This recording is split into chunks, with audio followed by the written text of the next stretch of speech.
दोस्तों, क्या आपने कभी सोचा है कि एक रात, सिर्फ एक रात पूरी दुनिया का नक्शा बदल सकती है?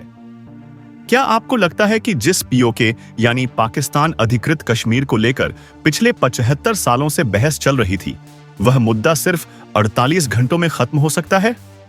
जी हां, दिल थाम कर बैठिए, क्योंकि आज जो जानकारी, जो एक्सक्लूसिव खबरें और जो विश्लेषण हम आपके सामने रखने जा रहे हैं, वह शायद आपने भारतीय इतिहास में पहले कभी नहीं सुना होगा। यह कोई साधारण खबर नहीं है। यह उस बदले की, उस रणनीति की और उस गुप्त कार्यवाही की दास्तान है जिसने रातों रात पड़ोसी मुल्क की नींद उड़ा दी है। आज हम आपको बताएंगे कि कैसे भारतीय कमांडोज ने दुश्मन के घर में घुसकर एक ऐसा ऑपरेशन अंजाम दिया है जिसे दुनिया की बड़ी बड़ी ताकतें भी नामुमकिन मान रही थी। दोस्तों, इससे पहले कि हम इस रोंगटे खड़े कर देने वाले घटनाक्रम के एक एक पहलू से पर्दा उठाएं, आपसे एक छोटी सी गुजारिश है। अगर आप भी भारतीय सेना के इस शौर्य और पराक्रम को सलाम करते हैं और चाहते हैं कि भारत का मस्तक हमेशा ऊंचा रहे, तो अब भी इसी वक्त इस वीडियो को लाइक कर दीजिए।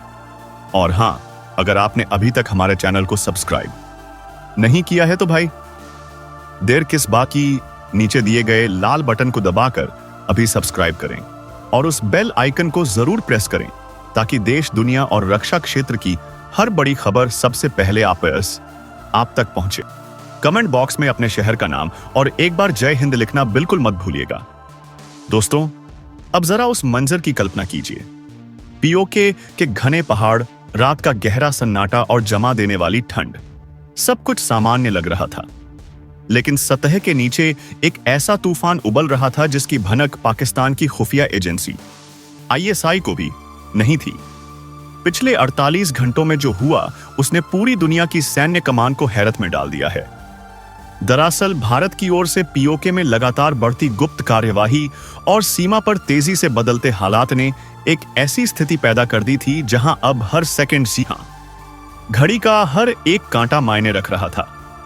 भारतीय स्पेशल ओस यूनिट्स ने जितनी गहराई तक घुसपैठ करके दुश्मन की जमीन पर नियंत्रण हासिल किया था, उतना नियंत्रण किसी बड़े युद्ध के बिना हासिल करना लगभग असंभव माना जाता था। सोचिए जरा, बिना किसी बड़े शोर शराबे के, बिना किसी आधिकारिक युद्ध की घोषणा के भारत की नई रणनीति, आधुनिक तकनीक और पूरी तरह तालमेल में चल रही इंटेलिजेंस एजेंसियों ने पाकिस्तान के रक्षा ढांचे की नींव हिला दी थी। और इसी बीच भारतीय सैटेलाइट, जो अंतरिक्ष में भारत की तीसरी आंख बनकर तैनात है, उसने एक ऐसी चौंकाने वाली तस्वीर भेजी जिसने दिल्ली के वॉर रूम में बैठे अधिकारियों को सतर्क कर दिया। पीओके के कोटली सेक्टर में मौजूद पाकिस्तान की एक बहुत बड़ी छावनी से अचानक लाइन उत्तर दिशा की ओर बढ़ती दिखाई दी। ऐसा लग रहा था मानो पाकिस्तान को कहीं ना कहीं से यह भनक लग चुकी थी कि भारत की अगली स्ट्राइक कहां पड़ने वाली है। वे डरे हुए थे, वे घबराए हुए थे और वे कोशिश में लगे थे कि अंतिम समय में अपने हथियार बंद यूनिट्स को नई जगहों पर छिपा दें ताकि भारतीय मिसाइलों का निशाना बनने से बच सके। लेकिन दोस्तों, यहां एक पेंच था। पाकिस्तान यह भूल गया था कि जिस चाल को वह अब चल रहा है, भारत उस चाल को 6 महीने पहले ही डिकोड कर चुका था। भारत की ओर से तैयार ब्लूप्रिंट में यह सब पहले ही शामिल था। हमारी खुफिया एजेंसी रॉस ने पिछले 6 महीने से दुश्मन की हर चीख पुकार, हर मूवमेंट, हर खुफिया संचार को इतने सटीक तरीके से रिकॉर्ड किया था कि पाकिस्तान की सेना चाहे कितनी भी जगह बदल ले, चाहे वह पाताल में ही क्यों ना छिप जाए, भारत पहले ही जान चुका था कि उनका अगला कदम क्या होगा। यह किसी चमत्कार से कम नहीं था। और इसी जबरदस्त तैयारी के साथ भारतीय विशेष कमांडो यूनिट्स, जिनके नाम से ही दुश्मन थर थर कांपते हैं, हॉकविंग 7 और घोस्ट प्रोटोकॉल यूनिट 3, पहले से ही पीओके की सबसे खतरनाक मानी जाने वाली नीलम घाटी की अंदरूनी दरारों तक पहुंच चुकी थी। दोस्तों, नीलम घाटी वो इलाका है जहां घने जंगलों और खुरदरी चट्टानों के बीच बने दुश्मन के छिपे ठिकाने वर्षों तक भारत के लिए सिरदर्द बने हुए थे। वहां पहुंचना मौत के मुंह में हाथ डालने जैसा था।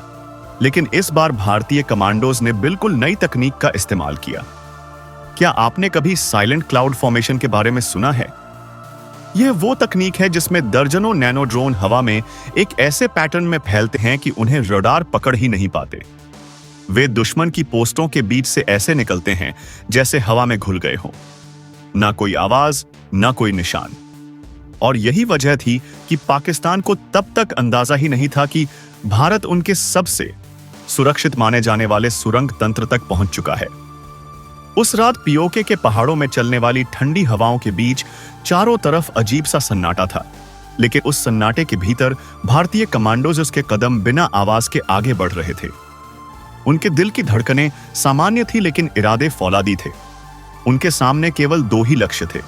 पहला, उन खुफिया सुरंगों को कब्जे में लेना जिनका इस्तेमाल आतंकी घुसपैठ के लिए करते थे, और दूसरा, वहां मौजूद दुश्मन के कमांड एंड कंट्रोल मॉड्यूल को एक नष्ट करना, ताकि जब हमला हो तो पाकिस्तान की पूरी व्यवस्था ताश के पत्तों की तरह बिखर जाए।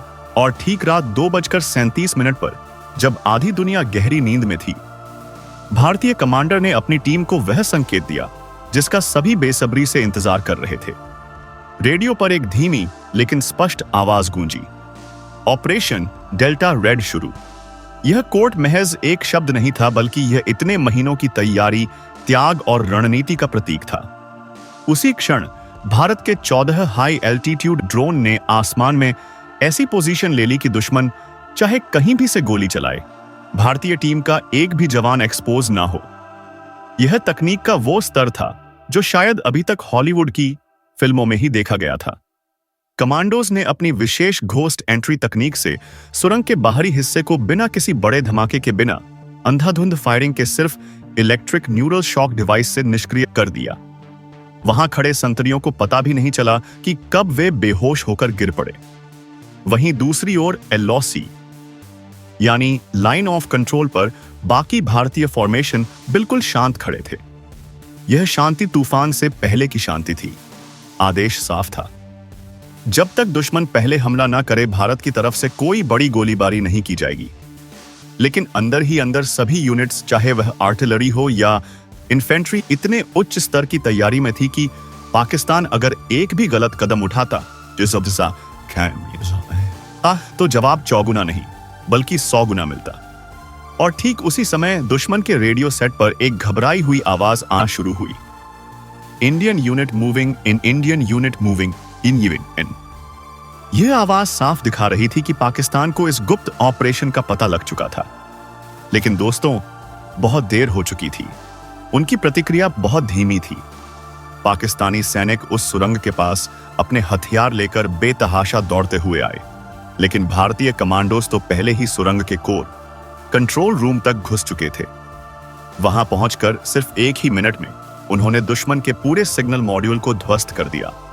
तार काट दिए गए, सर्वर उड़ा दिए गए। इससे दुश्मन की पूरी नेटवर्क प्रणाली फेल हो गई। जो कमांडर रावलपिंडी में बैठे थे, उनका संपर्क अपनी ही फ्रंट लाइन से टूट गया, और यही वह क्षण था जो भारत की निर्णायक बढ़त का संकेत था। इसी बीच दिल्ली में प्रधानमंत्री कार्यालय में बने गुप्त वॉर रूम में एक सिक्योर लाइन पर संदेश पहुंचा, टारगेट 1 सिक्योर्ड। और यह सुनते ही वहां मौजूद जनरलों और अधिकारियों के चेहरे पर एक आत्मविश्वास चमक उठा। पूरे वॉर रूम के भीतर एक अजीब सी ऊर्जा फैल गई, क्योंकि यह मिशन इतिहास की सबसे कठिन मानी जाने वाली कार्रवाइयों में से एक था। लेकिन दोस्तों, जैसा कि हम जानते हैं, पाकिस्तान अपनी हरकतों से बाज नहीं आता। ठीक उसी समय जब भारतीय सेना सुरंग के अंदर अपना कब्जा मजबूत कर रही थी, पाकिस्तानी सेना ने अपनी नाकामी और शर्मिंदगी को छुपाने के लिए एलओसी के पूंछ और तंगधार सेक्टर में अचानक भारी गोलाबारी शुरू कर दी। उनका मकसद था भारत का ध्यान भटकाना। लेकिन वे यह नहीं जानते थे कि भारतीय आर्टिलरी, हमारी तोपें पहले से ही मुंह खोले तैयार बैठी थी। और सिर्फ 11 मिनट में, जी हां, घड़ी देखकर सिर्फ 11 मिनट में भारत ने इतने सटीक जवाबी प्रहार किए कि पाकिस्तान की 6 पोस्टें पूरी तरह खामोश हो गई। जो मोर्टार भारत की तरफ दागे जा रहे थे, वो अब मलबे के ढेर में बदल चुके थे। हमारे ड्रोन कैमरों ने वह फुटेज कैद की जिसमें दुश्मन सैनिक अपनी पोस्ट छोड़कर भागते हुए नजर आए। इस पल ने साफ कर दिया कि पाकिस्तान का बचाव ढांचा अंदर से पूरी तरह टूट चुका है। बात यहीं खत्म नहीं हुई। दूसरी तरफ भारतीय सेना की माउंटेन हंटर बॉर्डर टीम ने पीओके के सबसे खतरनाक माने जाने वाले मोर्चे रावलकोट के उत्तर में एक और बड़ी सफलता हासिल की। उन्होंने दुश्मन के भारी हथियारों से लैस एक पूरे काफिले को बीच रास्ते में ही रोक दिया।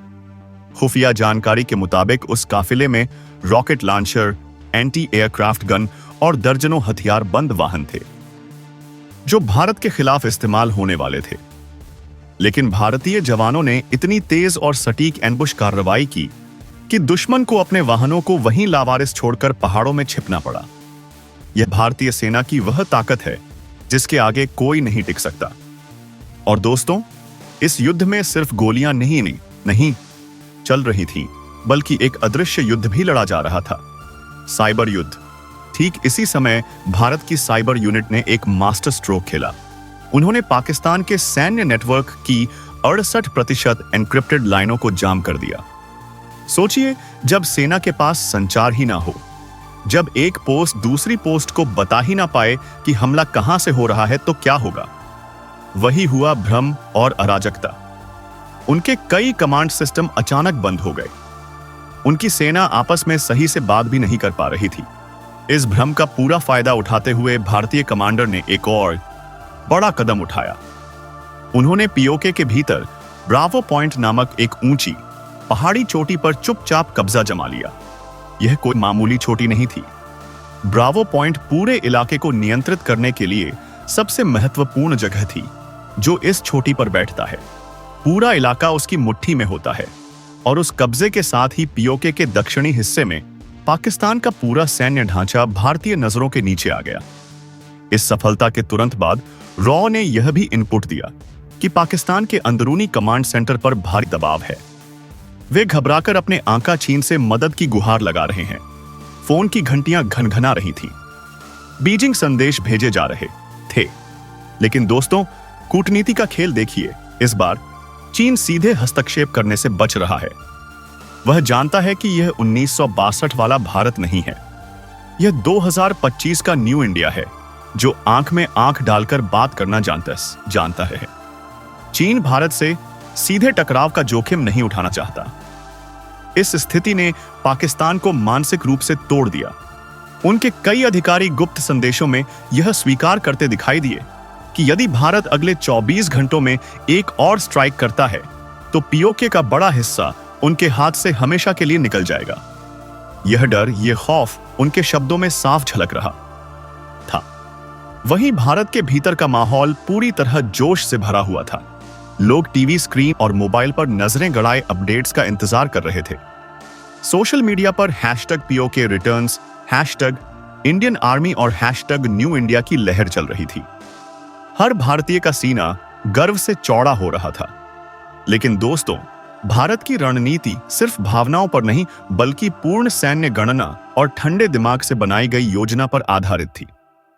अगले फेज में जो होने वाला था वह इस पूरे संघर्ष का सबसे निर्णायक मोड़ बन सकता था, क्योंकि भारतीय सेना अब उस अंतिम मार्ग तक पहुंच चुकी थी जिसे दुश्मन अपनी अंतिम रक्षा रेखा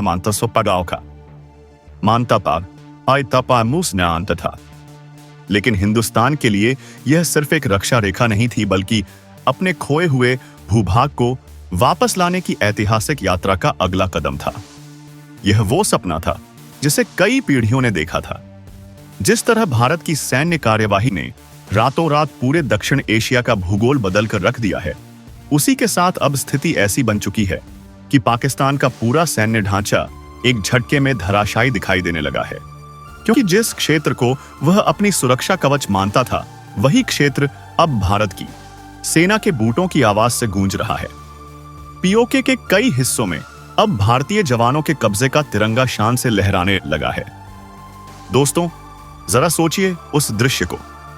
एलओसी की रेत भी अब भारत के टैंक और बख्तरबंद गाड़ियों की गर्जना से सूखी नहीं रह गई है।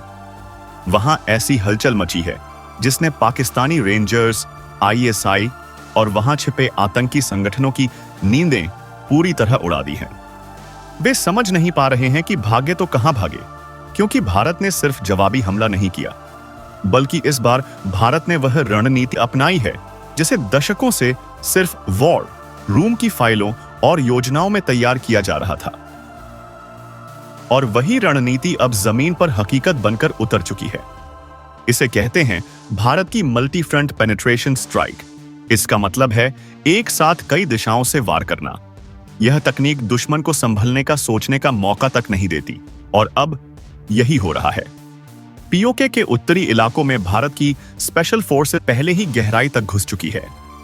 वहां आतंकियों के मुख्य कमांड सेंटर उखाड़े जा चुके हैं, उनका संचार तंत्र काट दिया गया है, और जिन सुरंगों से पाकिस्तान सालों से भारत में घुसपैठ कराता रहा था, उन पाप की सुरंगों को भारत की इंजीनियरिंग कोर ने इतनी सटीकता से आईडी की मदद से उड़ाया है कि उनकी एक एक परत अब धूल में मिल चुकी है।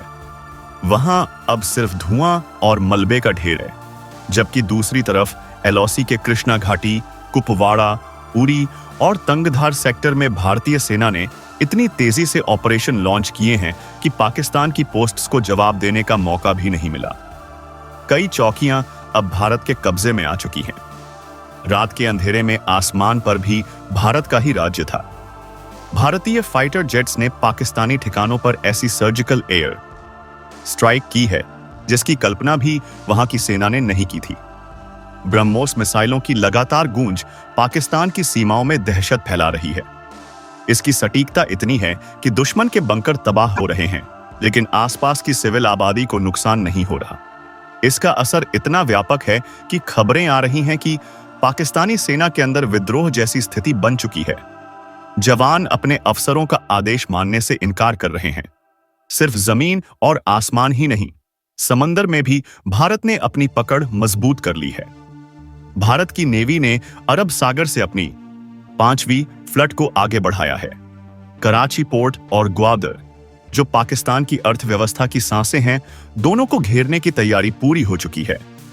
भारतीय पनडुब्बियां बड़ी ही खामोशी से साइलेंट मोड में पाकिस्तानी जल सीमा के बेहद नजदीक तैनात हो चुकी हैं। इसका सीधा मतलब है कि पाकिस्तान के भागने के या समुद्र के रास्ते, मदद मंगाने के सारे रास्ते बंद हो चुके हैं। इसे कहते हैं चक्रव्यूह, और इस चक्रव्यूह को भेदना पाकिस्तान के बस की बात नहीं है। इस पूरे घटनाक्रम के बीच अंतर्राष्ट्रीय राजनीति भी तेजी से बदली है। चीन ने दबे पांव कुछ संदेश भेजने की कोशिश की, लेकिन भारत ने साफ शब्दों में उन्हें नजरअंदाज कर दिया और दो टूक कह दिया। यह भारत की आंतरिक सुरक्षा और सीमा की रक्षा का मामला है। इसमें तीसरे पक्ष का हस्तक्षेप बर्दाश्त नहीं किया जाएगा। भारत का यह कड़ा रुख देखकर दुनिया समझ गई है कि यह भारत अब किसी दबाव में आने वाला नहीं है। दूसरी तरफ हमारे पुराने मित्र इजराइल के ड्रोन लगातार आसमान से पाकिस्तानी ठिकानों की लाइव मॉनिटरिंग कर रहे हैं। उनका सर्विलांस सिस्टम इतना तगड़ा है कि जमीन पर रेंगती छींटी भी उनकी नजर से नहीं बच सकती, और वे भारतीय सेना को हर सेकंड का अपडेट भेज रहे हैं। वहीं रूस की ओर से भेजी गई डिफेंस एडवाइजरी टीम दिल्ली पहुंच चुकी है और भारत के साथ इस पूरे ऑपरेशन में रणनीतिक समन्वय बना रही है। यह दोस्ती का वो सबूत है जो हर मुश्किल वक्त में भारत के काम आया है। जबकि अफगानिस्तान के उत्तरी रास्ते से भारत की सहयोगी टीमों ने औनी पाकिस्तान के बैकडोर को भी घेर लिया है। आप देख सकते हैं कि पाकिस्तान लगभग चारों तरफ से जाल में फंस चुका है।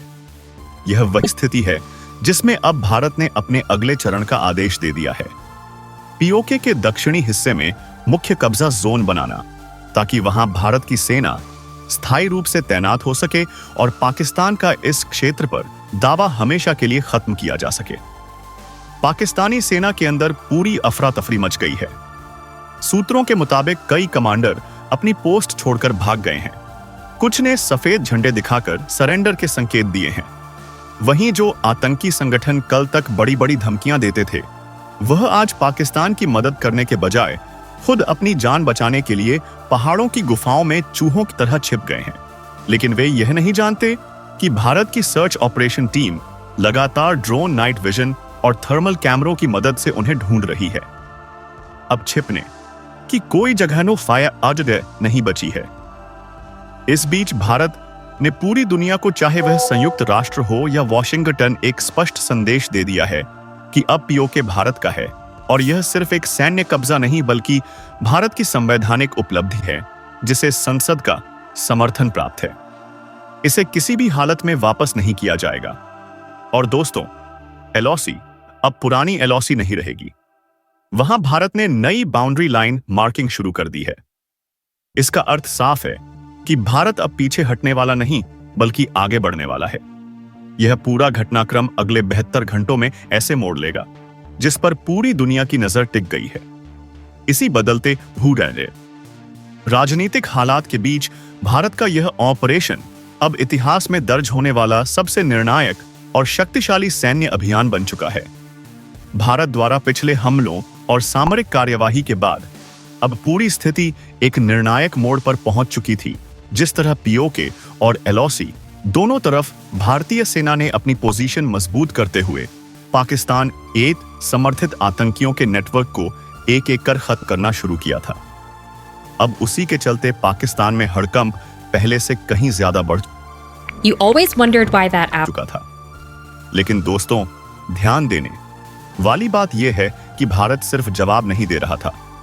अक्सर होता यह था कि उधर से गोली चलती थी, हम जवाब देते थे, लेकिन अब भारत आगे बढ़कर रणनीतिक कब्जे की दिशा में बड़े कदम उठा रहा था। इस समय भारतीय सेना की तीनों शाखाएं थल सेना, वायुसेना और नौसेना एक ऐतिहासिक समन्वय यानी परफेक्ट सिंक में ऑपरेट कर रही थी, जहां पीओके के अंदर धकेले गए विशेष कमांडो दल अब तेजी से आगे बढ़ रहे थे, पहाड़ी इलाकों में छिपे आतंकियों के ठिकानों पर कब्जा कर रहे थे और एलओसी के पास स्थित पाकिस्तानी बंकरों को या तो नष्ट कर रहे थे या उन्हें खाली छोड़कर भागने पर मजबूर कर रहे थे। भारतीय सेना की स्पेशल फ्रंटियर फोर्स, जिसे दुनिया विकास बटालियन या एसएफएफ के नाम से जानती है, यह वो जामज हैं जो पहाड़ों के भूत कहलाते हैं। इन्होंने एलओसी से सटे कई महत्वपूर्ण ऊंचाई वाले पॉइंट्स पर कब्जा कर लिया। यह वो चोटियां थीं जो दशकों से पाकिस्तान के नियंत्रण में थी, और जैसे ही इन जगहों पर भारत ने पूरी तरह अपना झंडा फहरा दिया, पाकिस्तान सेना पागलपन की हद तक बौखला गई। उन्हें अंदाजा ही नहीं था कि भारत इतनी तेजी और सटीकता से हमला कर सकता है। दरअसल अब तक जो भी कार्यवाही भारत कर रहा था वह ऑपरेशन शिवास्त्र के बहुत बड़े हिस्से का केवल शुरुआती चरण था। असली धमाका अब भी बाकी था। भारत की सेना को अब पीओके के भीतरी हिस्सों में प्रवेश करने के लिए खुली अनुमति यानी फ्री हैंड मिल चुका था। भारतीय पैराट्रूपर्स रात के अंधेरे में हेलीकॉप्टरों से उतरकर दुश्मन की सप्लाई और कम्युनिकेशन लाइन को काटने लगे थे। इससे पाकिस्तानी सेना के अंदर हाहाकार मच गया। रसद पानी बंद हो गया, गोला बारूद पहुंचना बंद हो गया। इसके साथ ही भारतीय वायुसेना ने एक और बड़ा कदम उठाया। एलओसी पर तैनात पाकिस्तानी आर्टिलरी यूनिट्स को एक एक कर छूकर समाप्त करना शुरू कर दिया। इसके लिए भारत के अपने बने तेजस और फ्रांस से आए राफेल लड़ाकू विमानों को हाई प्रेसिजन स्ट्राइक का आदेश दिया गया था, और जैसे ही पहली लहर का हमला हुआ, पाकिस्तानी रडार भ्रमित हो गए। भारतीय जेट्स ने बहुत कम ऊंचाई से उड़ान भरकर उनके रडार को चकमा देते हुए कई महत्वपूर्ण टारगेट तबाह कर दिए। इससे पीओके की तरफ पाकिस्तान की रीढ़ की हड्डी टूट गई। भारत की तरफ से ब्रह्मोस मिसाइलें भी तैनात की गई थी, और कुछ मिसाइलें उन लॉन्च पैड्स पर दागी गई जहां से पाकिस्तान आतंकियों को भारत भेजने की कोशिश करता था। इन ठिकानों के पूरी तरह ध्वस्त होते ही पाक बैकफुट पर आ गया। उसने कभी सपने में भी नहीं सोचा था कि भारत इतनी व्यापक सैन्य कार्रवाई कर देगा, जबकि भारत ने स्पष्ट संकेत दिया था कि अब हर हमले का जवाब पहले से ज्यादा जोरदार दिया जाएगा। इसी दौरान एक और दिल छू लेने वाली खबर आई। भारतीय कमांडरों ने पीओके के कई इलाकों में स्थानीय लोगों से संपर्क भी स्थापित किया, और पता क्या चला, वहां के लोग पाकिस्तानी शासन से, उनकी महंगाई से और उनके अत्याचारों से इतना परेशान हो चुके थे कि वे भारत की कार्यवाही को लेकर अंदर ही अंदर खुश थे और समर्थन कर रहे थे, क्योंकि जब स्थानीय जनता साथ हो तो सेना के लिए इलाके में आगे बढ़ना और भी आसान हो जाता है। हालांकि पाकिस्तान ने अपनी पुरानी आदत के मुताबिक कई बार अंतर्राष्ट्रीय स्तर पर रोने की कोशिश की। देखो भारत क्या कर रहा है, देखो हम पर हमला हो रहा है। लेकिन इस बार किसी बड़े देश ने उसकी बात को गंभीरता से नहीं लिया, क्योंकि दुनिया जानती थी कि भारत सिर्फ आत्मरक्षा कर रहा था, और भारत ने साबित कर दिया था कि वह आतंक के जवाब में चुप नहीं बैठेगा। अब हालात यह बन चुके थे कि एलओसी पर पाकिस्तान के कई बंकर खाली पड़े थे, और पीओके में कुछ जगह भारत की सेना ने स्थायी मोर्चे बनाना शुरू कर दिया था। इसी के साथ भारत ने पीओके के पुंछ और मुजफ्फराबाद सेक्टर के सबसे ऊंचे शिखर पर कब्जा कर लिया। यह छोटी सामरिक रूप से इतनी महत्वपूर्ण थी कि वहां से पाकिस्तान की कई सैन्य चौकियां एक सराय देती थी। अब वे भारतीय निशाने पर थीं। इस कब्जे ने पाकिस्तान की कमर तोड़ दी। वह अंतर्राष्ट्रीय तनाव बढ़ने के डर से कोई बड़ा कदम उठाने की हिम्मत भी नहीं कर सका, क्योंकि उसे पता था कि भारत अब पीछे हटने वाला नहीं है। दोस्तों, जैसे जैसे भारतीय कमांडो दस्ते आगे बढ़ते गए, अनेक इलाकों में पाकिस्तान का नियंत्रण खत्म होता गया। धीरे धीरे पीओके का एक बड़ा हिस्सा भारत के कब्जे में आने लगा। यह वही क्षण था जिसका इंतजार भारत दशकों से कर रहा था, एक निर्णायक, प्रचंड और इतिहास बदलने वाला अभियान। तो दोस्तों, यह है वह हकीकत जो इस वक्त सीमा पार घट रही है। एक नया भारत जो अपनी सीमाओं की रक्षा के लिए किसी भी हद तक जा सकता है। यह घटनाक्रम अभी भी जारी है और हर पल नई जानकारी सामने आ रही है। क्या भारत पीओके को पूरी तरह अपने नक्शे में मिला लेगा? क्या पाकिस्तान सरेंडर करेगा? यह सवाल अब भी बने हुए हैं। लेकिन एक बात तय है, इतिहास बदल रहा है और हम सब इसके गवाह बन रहे हैं। आप इस पूरे मिशन के बारे में क्या सोचते हैं? क्या आपको लगता है कि भारत को अब रुकना नहीं चाहिए? अपनी राय कमेंट बॉक्स में खोलकर लिखें। और दोस्तों, इतनी मेहनत और रिसर्च के लिए एक लाइक तो बनता है। इस वीडियो को अपने हर उस दोस्त और रिश्तेदार के साथ शेयर करें जो भारत से प्यार करता है। मैं मिलूंगा आपसे अगले वीडियो में और भी ताजा अपडेट्स के साथ। तब तक के लिए जय हिंद।